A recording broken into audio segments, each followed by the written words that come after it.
Interviewing Dr. Rachael Stewart, but I'm gonna let her introduce herself. And yeah, go for it. Yeah, so my name is Dr. Rachael Stewart. I am an alum of Cal State San Bernardino, is what I like to say, because this is where my educational journey started. Um, I started at Cal State San Bernardino in 2005, graduated from high school in 2004, and the high school that I went to was Santiago High School in Corona, and go Sharks. And I was my journey to applying for my journey in applying to Cal State San Bernardino was I actually, I'm gonna be honest, wanted to go to Cal State Long Beach. But what ended up happening was Cal State Long Beach put me on a wait list. And Long Beach was just the city I wanted to be at, primarily because it was near LA and I love a good beach city. So that was the place I wanted to go.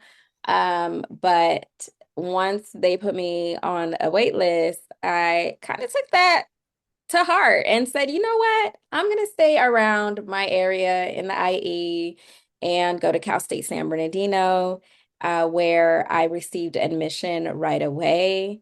And once I came to campus, I was happy that I made the decision that I did because of the diversity within the institution, the community I was able to build with my classmates. And at the time, I don't recall attending any particular programming around Black students, but I do know that we definitely found a community and made our own spots on campus to come and just have a good time with one another and get to know one another. Um, I did not attend a community college. I went straight from high school to Cal State San Bernardino. And my major at the time, I really thought I was going to be a business girl. And so my major at the time was business. Um, and I believe there was an emphasis I had with that, majored in business. I don't recall the actual emphasis, but I feel like I may have wanted to add an emphasis to that. But I did come in wanting to do business, and primarily because I thought that that was the route that my career was going. I was an accountant assistant at the time for my uncle in Fullerton, for his accounting firm, and then later received a position at Bank of America as a teller and then got promoted to a personal banker. So I was going that business route, but deep in my heart, I knew that eventually the education bug that my father started, he is an educator, would get me, and it did. So I did later on change my major from business to education, but I did start off in business. Yeah. And so I'm backtracking here a little bit, but I'm saying Dr. Stewart, when I accepted the position to come to Cal State University San Bernardino, she was one of the first alumni to reach out to me and let me know she's a very proud Coyote and wanted to connect and talk. So I just kind of let her run. I've been sharing some questions here and there, and we talked a little bit about questions before, but she really loves the institution and is just, and I'm letting you kind of go with the remembrances as you move through all these great things. And I'm just kind of shifting gears a little bit, but you did kind of allude to some of these things. What were things that helpful people did for you while you were here at Cal State University San Bernardino? Um, hmm. So I remember taking a communications class where I had my first Black professor. And it was then that I really felt supported the most. She really pushed me, and she made me feel as if I belonged to the institution, and she made me take ownership of my success and told me that I really needed to take this serious. And because I wasn't taking her class serious, I feel at that time, in retrospect, looking back, I had what's called this like high achiever syndrome. I Mhm. believe that's what they call it in psych world. Mhm. But I just, there were points where I was very lax with my academics because it's like I could do that later. I can procrastinate and get this done. Um, and she really put into perspective the importance of taking my academics serious. Not that I didn't, because I knew I could do it, and I knew, unlike the average, I can still um, complete a paper within a couple days before it's due and get an A possibly. But she really challenged me to look at it different and to take my academics seriously. And so getting a push from her alone as a Black woman in academia, it really meant a lot to me. And then fast forward to the classroom project that we had to do around poetry. Mm. I chose to recite um, Maya Angelou's Phenomenal Woman. And so it really made me think about my identity as a Black woman and the power that was within me to just go out there and conquer anything is how I felt just reading that poem and understanding Maya's story behind it. And that class really empowered me. Um, Do you remember this professor's name? my gosh, I'm trying to remember. It's been so long. It'll come back. It has to come back. And now is part of my mission to help you find her too. Yes, it has to come back. She just really challenged me, and I just absolutely loved her class. Um, and she brought Black literature into class and Black poets, and that meant a lot. And still, the class was not primarily Black. There were maybe me and a couple other students. So to be able to feel empowered in my identity, where I'm usually looked at as the minority, I definitely felt the majority that day. And within that class, it felt as if this was a place where I can really feel empowered in my identity. I really do wish I can remember her name, and I really do hope you help me find her because that would be. Definitely, definitely. We Um, can definitely do that. and other people were just the my peers. I can't even tell you how I found them. Black people, we always find each other somehow. We find each other somehow. And so I will say there was the quad area near, okay, there were two spots. There was there was the gosh, I don't know what to call that place. It was a huge quad area, but it was indoors. Mhm. And Like a student union or it was a student union. It was the student union because I remember yeah, food all over and around that. So there we at go. the student union, we had a place where we would just all come together and just hang out. There were couches situated in an area, and we would just be over there lounging and hanging out. Um, there was an outside quad area where we would frequent hang out there as well, and then that's where I would meet and did see some of the Divine Nine um do their thing, and it just felt like this is awesome. This is awesome. I didn't even never understood what Divine Nine was. I remember watching Stomp the Yard and I was like, "Oh, is that what that is?" But Right. they brought a sense of community and belonging because they were so proud in their fraternity and sororities, and they really did come together to help. other students and peers just get through college life. You can see who the mentors were in the sororities and fraternities that you can possibly go and talk to get, kind of get more navigation. Mhm. So those were my people. I ended up making a lot of friends just through the quad areas, our common areas, Mhm. and some of which ended up being my roommates. So I had not always lived on campus. When I first started, I did not live on campus. But I quickly realized how much of a difference it makes to live on campus versus being a commuter student. Um, Even though I could have easily commuted from Riverside, where my parents lived, actually, they still lived in Corona at the time, Mhm. to Cal State San Bernardino, the drive wasn't bad, but it just made a difference, going to college, into class, and maybe meeting up with a couple friends and then having to go home is so much different than being in the environment and just living life there.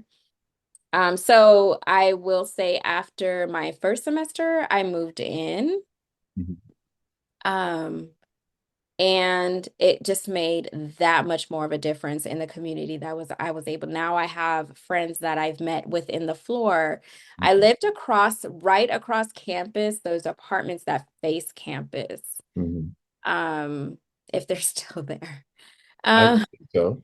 But you have the parking lot space where the main entrance of the campus is, and right across the street was the apartments that I lived in. They had like a computer room and study area downstairs as you walked into the foyer, and then the living um, spaces. And so it was just such a wonderful experience being able to live on campus, study in a quiet area. At the time at home, I had three other siblings that were loud, so it was hard to study. But to know that I can just go to my room, study, come out, hang out with friends, it just made all the difference.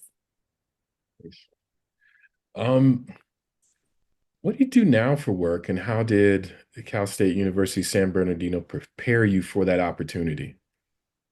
Wow.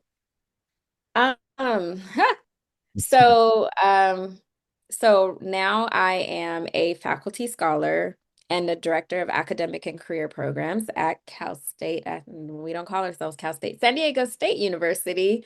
Um, and what I do primarily, I wear many hats, but I serve the Black student population within San Diego State in fostering environments that will help them succeed academically and holistically as students. And some of my roles are faculty advisor. I direct the first and second year programs, and I also teach the university seminar classes that bring the program participants together.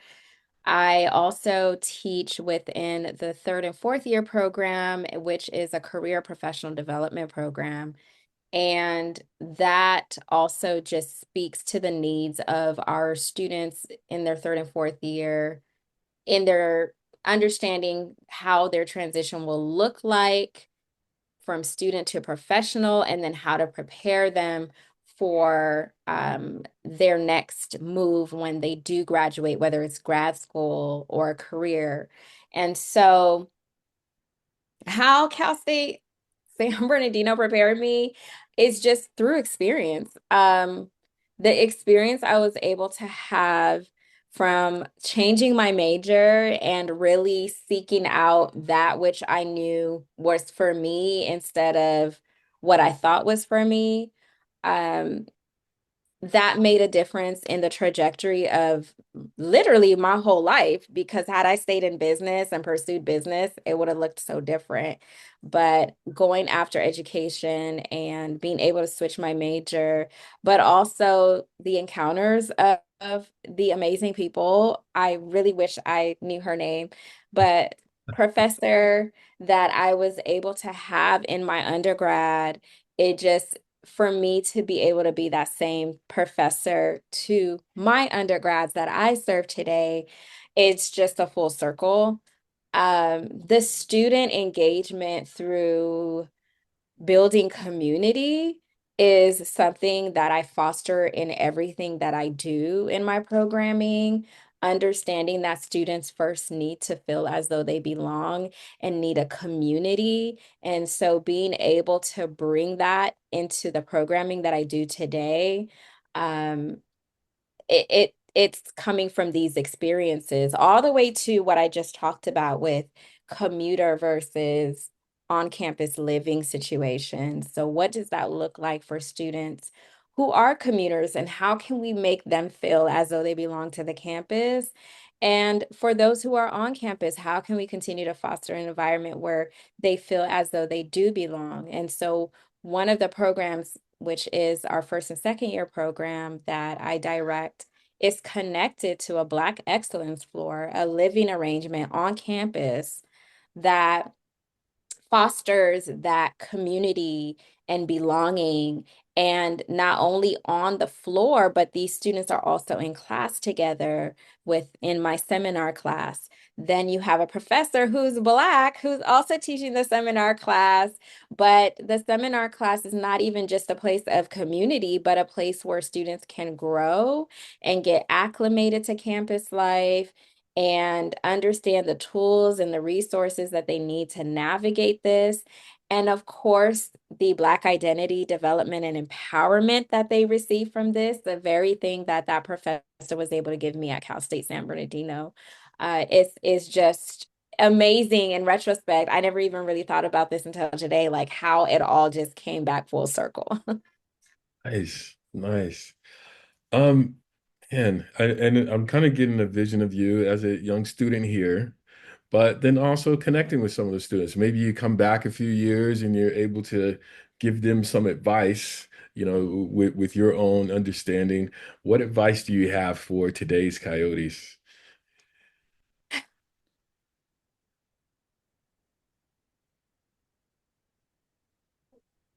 I will say the very thing that the professor said to me: take ownership.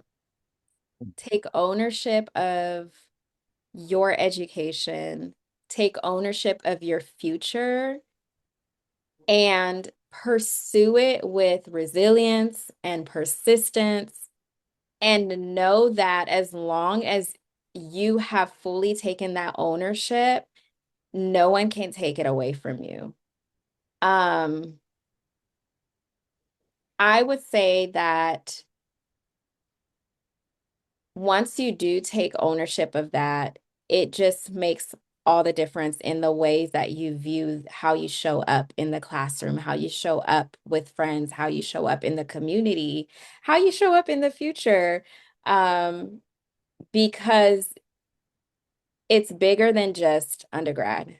It's bigger than just undergrad. It's much more than that. You are creating your future. You are writing your own future where you are today. Don't take it for granted. Don't take it lightly. This is the beginning. The terminology of adulting is a thing.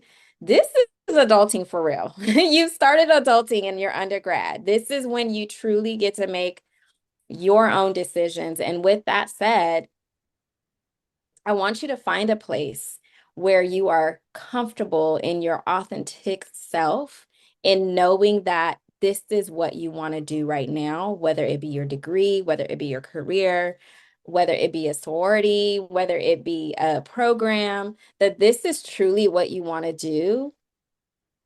And creating a place where you're starting to write your story. This is where it really truly starts here in your undergrad. It really truly starts here. As you can see, so much of the experience that you will receive in your undergrad will easily translate into your future because it all is connected. If you don't write your story, someone else will write it for you. And I know that's a quote from someone. Hopefully, Dr. Gamble can remind me. But you have to be serious about this thing. While it's wonderful to have a life in trust me. I was there. We turned up. We had fun. It was fun, as you should have fun. These experiences, all culminating experiences, make a difference. Your friend group, you're hanging out, you may be out partying, all of that. Yes, absolutely do it. But know what you're there for. Do not forget the purpose of why you are there. Do not forget the goal of why you are there. Do everything in balance. Have fun. Turn up. Do whatever. But what is the ultimate goal? Where am I going with this? Yeah. And so that's what I leave today to my future Coyotes. Hey, man, that was really, really good. I do have one last question. Yeah. And this one, I don't know. It's a difficult question for some folks, and some folks it comes really easy.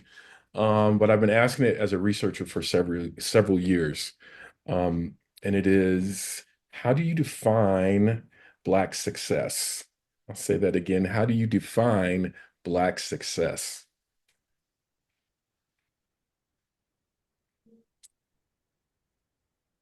Oh, wow. Um, I define Black success as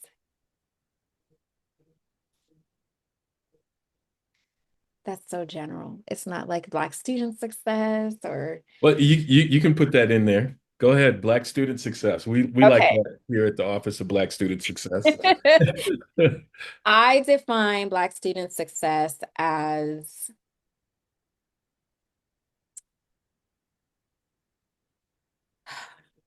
Mm, that's really, I've really never thought like the definition behind it. It's always been these are the things you have to do, right? yeah. But I define Black student success as the mm,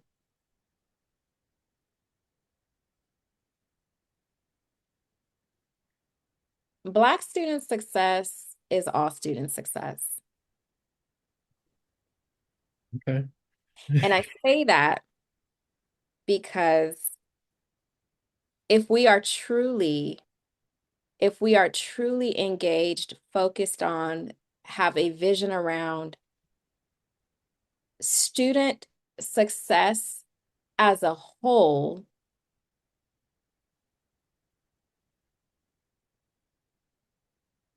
then there's no eliminate there's you cannot talk about student success without Black student success. You just can't. Um, we know the history of Black students in higher education institutions. We know that these places were not created for Black students. We know that Black students, even to this day, still undergo systemic oppressions. With all of this knowing, with all of this research around it, how can you call anything student success without including Black student success?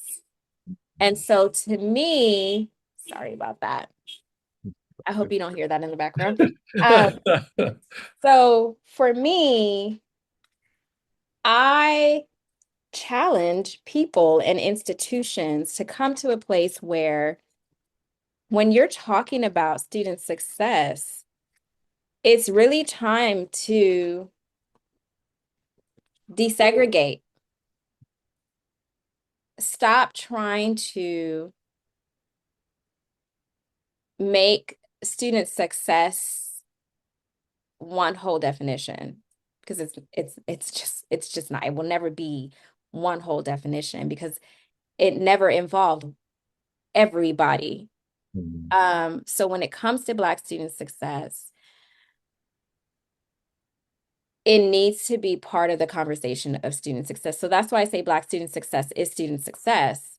You cannot, you can, you can't fully, as an institution, as a professor in your classroom, as an educator anywhere, PK through 16, you cannot say we have this student success and not have a conversation about Black student success.